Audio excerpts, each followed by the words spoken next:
사두개인들은 부활이 없다고 생각했고 내세도 믿지 않았습니다. 그들은 철저한 현실주의자였습니다. 그들은 대제사장 가문으로서 종교 권력을 쥐고 있었는데 정교일치 사회인 유대에서는 종교 권력을 장악한다는 것은 그들이 곧 기득권 세력이었다는 뜻입니다. 기득권자들은 현실 감각이 뛰어나지요. 그리고 현실에서 권력을 비롯해서 이미 좋은 것들을 손에 쥐고 있었기에 굳이 내세를 위해 자신의 것을, 자신의 욕망을 희생할 필요가 없었습니다. 부활은 불의한 세상 가운데서도 하나님의 나라와 영광을 위해서 기꺼이 희생과 가난을 감수하는 자들이 붙드는 소망입니다. 사두개인들은 하나님의 나라를 추구할 이유가 없었습니다. 왜냐하면 지금 자신들의 나라와 자신들의 영광이 중요했기 때문입니다. 사두개인들은 그래서 모세오경만 인정했습니다. 역사서, 시편, 성문서들, 예언서들은 인정하지 않았습니다. 왜냐하면 모세오경에는 부활이 문자적으로 나오지 않기 때문입니다. 자신들의 생각을 신념으로 삼고 자신들의 신념을 확고히 하기 위해서 성경도 취사 선택하는 것입니다. 이 사두개인들이 예수님께 나와서 부활에 관해서 질문합니다. 왜냐하면 예수님께서 자신이 부활하리라고 여러 차례 선언하셨기 때문입니다. 19절을 보시면 선생님이여 모세가 우리에게 써주기를 어떤 사람의 형이 자식이 없이 아내를 두고 죽으면 그 동생이 그 아내를 취하여 형을 위하여 상속자를 세울지니라 하였나이다. 상속자도 없이 죽은 형제의 아내를 다른 형제가 취하여 죽은 형제의 상속자를 세워주는 것이 율법입니다. 일명 수혼법, 계대혼인법이라고 합니다. 이 계대혼인법의 목적은 첫째, 한 가문의 재산을 보호하기 위함이고, 둘째, 남편이나 아내가 없는 여인이 당시의 사회적 약자였기에 이 미망인을 보호하기 위함이었으며, 셋째는 메시아가 오실 때까지 이스라엘이 소멸되지 않고 유지하게 하기 위함이었습니다. 사두개인들은 이 율법을 가지고 부활에 대해서 언급하지요. 이런 예를 듭니다. 7 형제가 있었는데 마지가 상속자 없이 죽었다. 그래서 모세 율법을 따라 그의 아내는 둘째 동생과 결혼을 했다. 그런데 둘째도 죽었다. 역시 상속자가 없었다. 그래서 그 여인은 셋째와 결혼을 했다. 그런데 그 셋째도 넷째도 7이 다 상속자가 없이 죽었고 역시 그 여자와 결혼했고 결국 그 여자도 죽었다. 그러면 그 여자는 부활 때에, 소위 부활 때에 그 중에 누구의 아내가 되어야 하느냐? 이 질문이었습니다. 자, 부활을 인정하지 않는 이 사두개인들이 율법의 조문과 어느 칠형제 가정의 불행을 가지고 부활을 희화화하기 위해서 질문을 던진 거예요. 여러분, 성경 구절을 들먹인다고 성경적인 것은 아닙니다. 우리가 이단들에게서 많이 보죠. 자신의 입맛에 맞는 성경 구절만 선호하거나 자기의 주장을 뒷받침하기 위해서 성경을 이용하는 것은 성경을 모독하는 것입니다. 예수님이 사두개인들을 뭐라고 책망하셨습니까? 24절을 보면 너희가 성경도 모르고 하나님의 능력도 알지 못함으로 오해했도다. 여러분, 성경을 아셔야 됩니다. 성경을 공부하셔야 됩니다. 그렇지 않고 그냥 어렵거나 소위 감동이 되지 않는 구절은 그냥 스킵하고 넘어가면 성경을 편식하는 것입니다.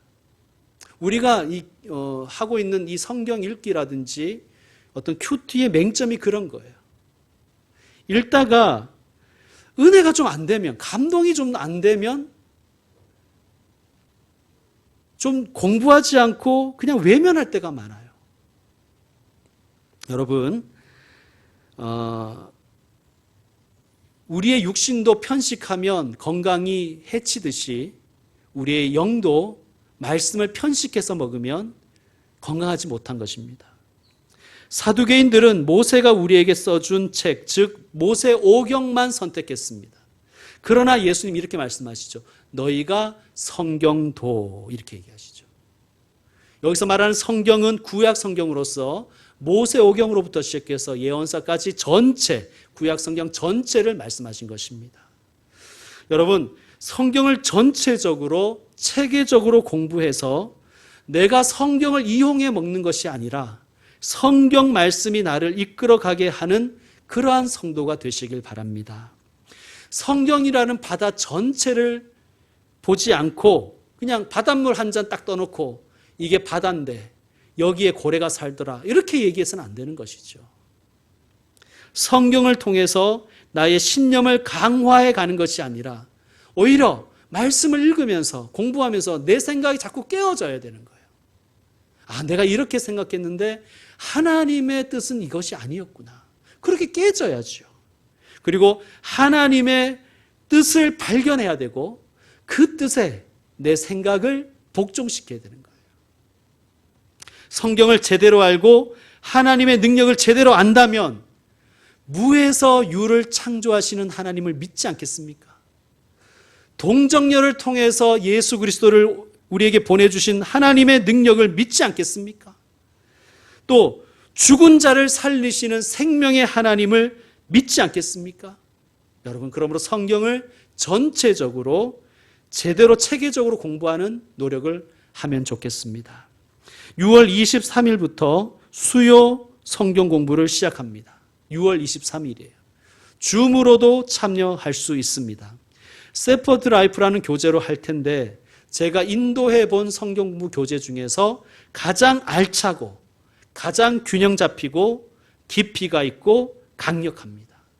총 6권으로 구성되어 있는데 우리 지금 예배 드리는 분들 중에는 6권까지 마친 분도 있고 3권까지 마친 분도 있습니다. 그런데 공부해 보신 분들은 다들 한결같이 이 공부가 너무 유익하다고 말씀하십니다. 그래서 누군가에게 적극 권한다고 추천합니다.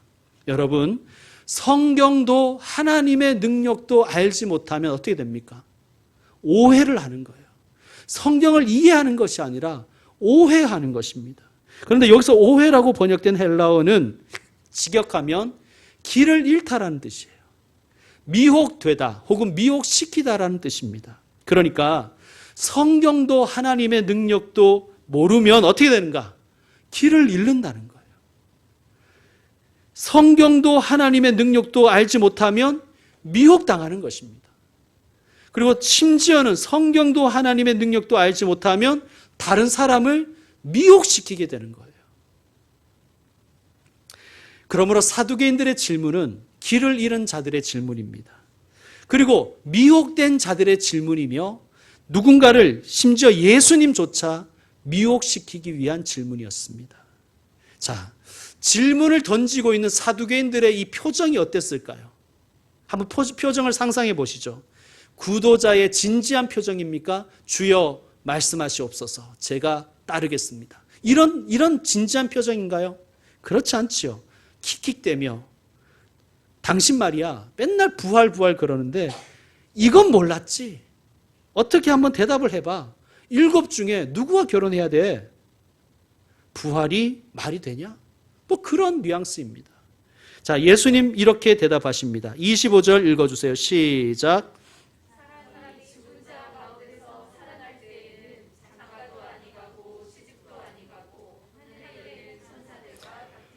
아멘. 성도 여러분, 분명히 아셔야 될 것은 부활의 세계는 이 세상의 연장이 아닙니다. 부활 때에는 지금 이 세상에 있는 결혼을 비롯한 모든 법과 제도, 정치, 경제, 문화는 다 사라지고 우리가 알지 못했던 완전히 새로운 세계가 펼쳐집니다. 알량한 나의 지식과 상상력으로 내세가 있느니 없느니, 천국과 부활이 있느니 없느니 규정하려고 하지 마십시오. 겸손히 배우십시오. 부활의 때에 우리가 입게 될 몸은 지금 우리의 몸과는 전혀 다른 몸입니다. 그때는 지금 여기 이 세상과는 완전히 다른 세계입니다. 그러므로 전혀 다른 새로운 몸으로 완전히 새로운 체계 속에서, 새로운 세상 속에서 이 땅과는 전혀 다른 삶을 살게 될 것입니다. 그것이 무엇입니까? 새하늘 새 땅입니다. 성경이 말씀하는 영생은 생명 연장이 아니에요. 불로장생이 아닙니다. 우리는 부활을 믿습니다. 새하늘 새 땅에서 예수님의 몸처럼, 부활하신 예수님의 몸처럼 완전히 변화된 몸으로 우리는 아픔도 없고 질병도 없고 암도 없고 당뇨병도 없고 염증도 없고 파킨슨도 없는 그 몸으로 새로운 세상을 살 것입니다. 자, 26절도 읽어주세요. 시작.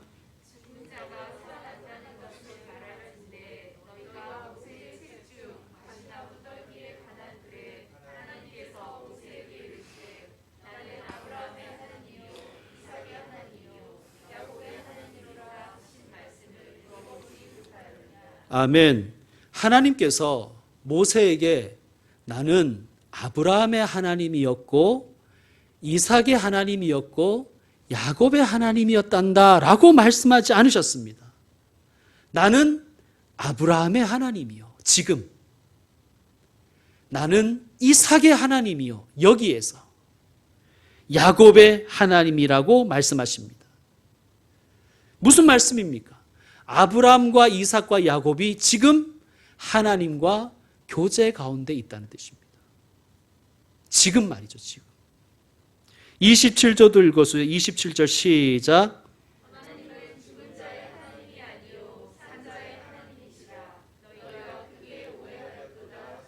아멘. 성도 여러분, 하나님은 산자의 하나님이십니다. 죽음 이후의 세계, 부활의 때를 내 생각, 경험, 지식으로 재단하고 규정하려고 하지 말고, 그래서 킥킥대거나 화를 내거나 부정하며 혼자 북치고 장구치고 하지 말고 성경을 공부하십시오. 내세와 부활의 세상을 성경에서 배우십시오. 예수 사랑하심을 성경에서 배우십시오. 부활하면 어느 아내랑 살아야 돼? 이딴 소리 하지 마시고, 그런 무지한 질문하지 마시고, 상대를 함정에 빠뜨리는 질문하지 말고 지금 살아있는 아내와 남편을 사랑하십시오. 그것이 성경의 뜻입니다. 산자의 하나님이십니다. 내세와 부활의 세계는 하나님의 능력에 맡기십시오. 하나님이 그냥 잘 알아서 하실 것입니다. 우리가 할 일은 하나님은 산자의 하나님이심을 기억하고 내가 지금 여기에 살아있음에 감사하고 살아있는 동안 하나님을 어떻게 섬길 것인지, 그리고 살아있는 자들을 어떻게 도와줄 것인지, 살아있는 이 삶에 집중하여 살아가는 것이 주님의 뜻입니다. 부활은 산자의 하나님을 믿는 자에게 주시는 하나님의 선물입니다. 부활을 믿는 사람들은 어떻게 살아갈까요? 현실 가운데 불의와 불공정과 부조리가 판을 친다 해도 부활을 믿는 사람은 바르고 의롭게 그리고 거룩하고 참되게 주님의 뜻을 실천하며 주님 앞에서 살아있는 사람으로 살아가실 것입니다. 포기하지 않을 것입니다. 성도 여러분, 산자의 하나님을 믿으시길 바랍니다. 산자의 하나님을 믿습니까? 그렇다면 우리가 할 일은 무엇입니까? 사랑하는 것입니다. 산자의 하나님을 믿는 사람은 하나님을 사랑하고 이웃을 사랑합니다. 자, 28절을 보시면 어떤 서기관이 예수님과 사두개인들의 대화를 듣고는 이렇게 질문했습니다. 모든 계명 중에서 첫째가 무엇입니까? 모든 계명 중에서 최고의 계명은 무엇입니까? 질문했습니다. 예수님이 두 가지 계명을 주십니다. 29절부터 31절 우리가 다시 교독으로 읽겠습니다. 29절 제가 먼저 읽을게요. 예수께서 대답하시되 첫째는 이것이니 이스라엘아 들으라. 주 곧 우리 하나님은 유일한 주시라.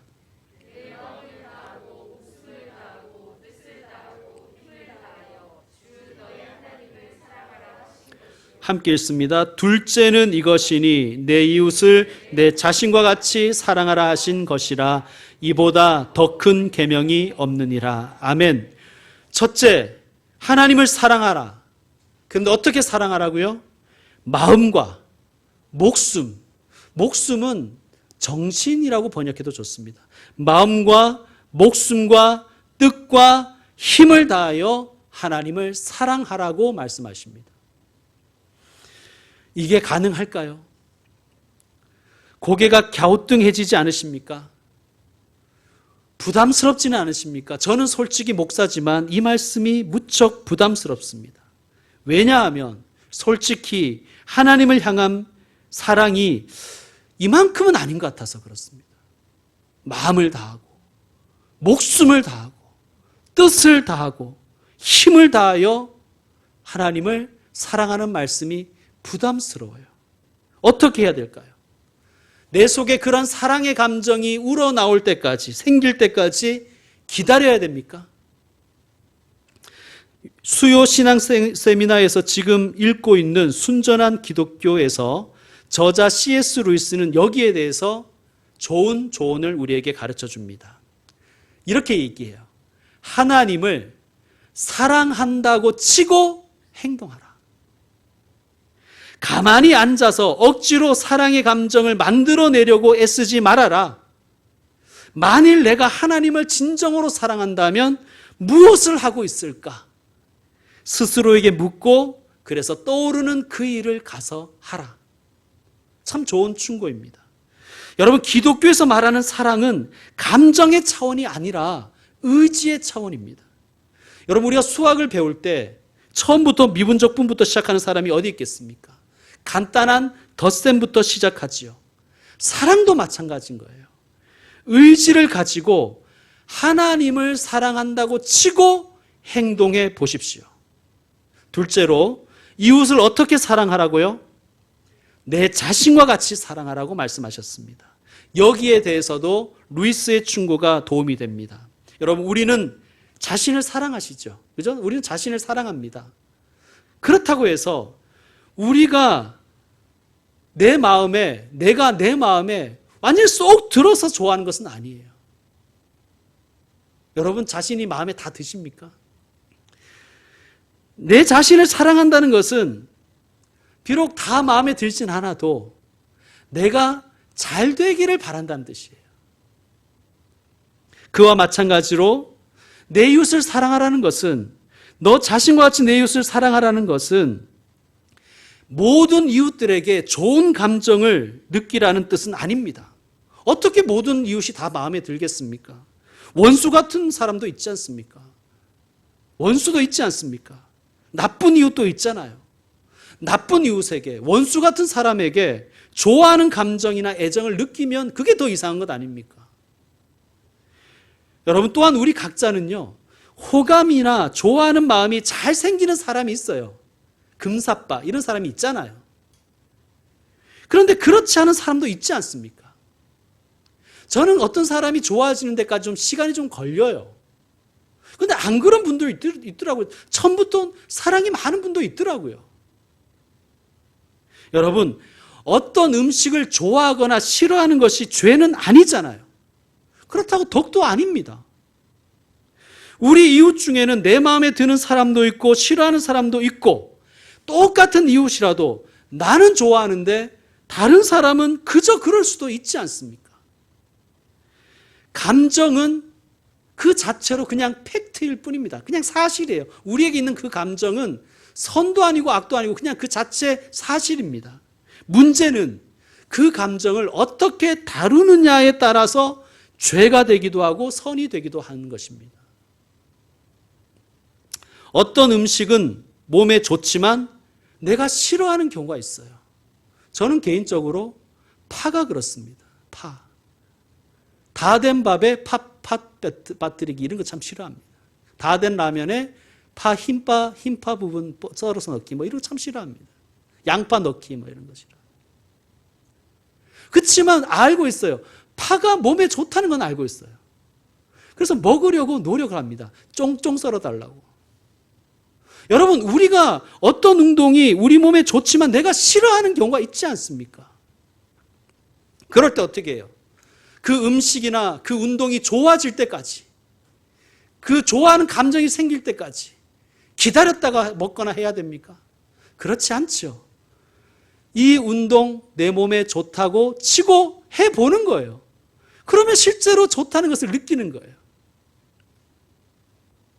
여러분, 어떤 음식이 좋아질 때까지 기다릴 수 있습니까? 그럴 일은 절대 일어나지 않습니다. 제가 고수를 싫어하는데요. 어제는 한번 고수에 도전을 해봤습니다. 생각보다 괜찮습니다. 물에만 안 빠뜨리면 괜찮아요. 생거로 먹으면 좀 괜찮습니다. 해보는 거예요. 그러면 괜찮다는 것을 느낄 수 있는 것입니다. 여러분, 인위적으로 어떤 감정을 만들어내려고 애쓰라는 것이 아니에요. 이웃을 사랑하라는 것은. 이웃을 정말 미워 죽겠는데 막 인위적으로 사랑의 감정을 만들어내라는 게 아니에요. 이웃을 사랑한다고 치고 행동하라는 것입니다. 어떤 사람이 싫다고 해서 그에게 상처 주는 말을 계속하거나 상처 주는 행동을 계속하면 놀랍게도 점점 더 그가 미워지잖아요. 어떻게 내가 싫어하는 행동만 그렇게 골라서 할 수가 있는가? 좀 놀랍지 않습니까? 쟤는 내가 싫어할 수밖에 없어. 정당성을 부여해 주는 거예요.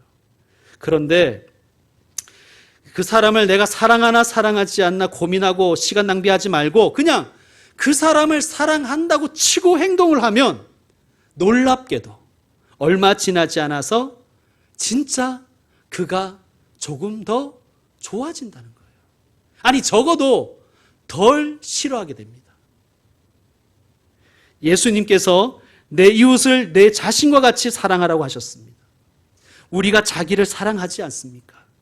내게 사랑할 만한 것만이 내게 있는 모든 것이 다 100점이라서 사랑할 만한 것들만 있어서 내 자신을 사랑하는 게 아니에요. 우리가 우리를 사랑하는 이유는 단지 나이기 때문입니다. 나 자신이 마음에 들지 않지만 우리는 나의 행복을 바라고 내 영혼이 잘 되기를 바라듯이 예수님은 우리가 우리의 이웃을 이와 똑같은 이유와 똑같은 방식으로 사랑하라고 하십니다.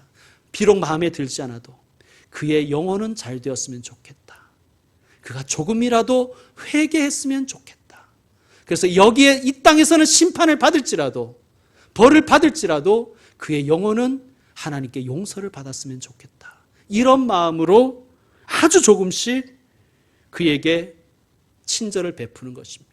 그러면 적어도 덜 싫어하게 될 것입니다. 하나님을 사랑하고 이웃을 사랑하라. 이 큰 계명, 이 위대하고 놀라운 진리를 깨닫는 사람은 예수님의 말씀처럼 하나님의 나라에서 멀지 않습니다. 또한 사랑한다고 치고 행동해 보십시오. 하나님의 나라가 내게 임함을 경험하게 될 것입니다. 이제 말씀을 정리하겠습니다. 여러분, 복음서를 읽어보시면요, 우리 예수님께서 죽음 이후의 세계에 대해서 그렇게 많이 얘기하지 않았다는 것을 우리는 알게 됩니다. 예수님은 현재의 이야기를 더 많이 하셨습니다. 무슨 뜻일까요? 현재의 삶에 집중하라는 뜻이 아니겠습니까? 그렇다고 해서 현실에 매몰되기를 하나님은 원하지 않으십니다. 이 세대를 본받지 말고 산자의 하나님의 뜻을 따라 살아가십시오. 죽은 자도 다시 살리시는 하나님을 믿고 하나님의 뜻을 붙들고 실천하십시오. 부활은 그런 자에게 주시는 하나님의 선물이요 상급입니다. 누가 부활을 두려워합니까? 사두개인들처럼 돈과 권력만 알고 현실이 다인 것처럼 그렇게 살아가는 부류들, 그들은 역사의 심판 따위 신경 쓰지 않고 최후의 심판 같은 건 없다고 이야기하며 심지어 하나님 같은 것은 없다고 그렇게 이야기하는 사람들입니다. 그들은 사실 부활을, 내세를 두려워하기에 부활과 내세를 부정하는 것입니다. 너희가 성경도 하나님의 능력도 알지 못함으로 오해하였구나. 하나님은 죽은 자의 하나님이 아니요 산자의 하나님이시라. 그렇습니다, 여러분. 우리 하나님은 산자의 하나님이십니다. 살아있다면 살아있는 동안 내 평생 하나님을 사랑하리라 그런 마음을 가지십시오. 하나님을 사랑하는 자가 하나님 보시기에 진정 살아있는 사람입니다. 하나님을 사랑하는 자는 자신을 사랑할 수밖에 없습니다. 자신을 사랑하는 사람은 이웃을 사랑합니다. 자신을 사랑할 때 이웃이 살아나는 거예요. 또 이웃을 사랑할 때 세상이 살아나는 것입니다. 사랑은 감정의 차원이 아니라고 말씀드렸죠. 사랑은 의지의 차원입니다. 다 표현 못할 수도 있습니다. 우리가 예수님처럼 다 예수님을 닮을 수도 없습니다. 그런데 지금 할 수 있는 것만큼 자유함 가운데 내 의지를 발동해서 사랑을 실천하십시오. 그러면 주님 안에서 우리의 믿음이 자라는 것처럼 우리의 사랑도 자라는 것을 경험할 것입니다. 살아있는 동안 우리 평생 하나님과 나 자신과 이웃을 사랑하며 살아가는 복된 주님의 종들 되시기를 축원드립니다. 기도하겠습니다.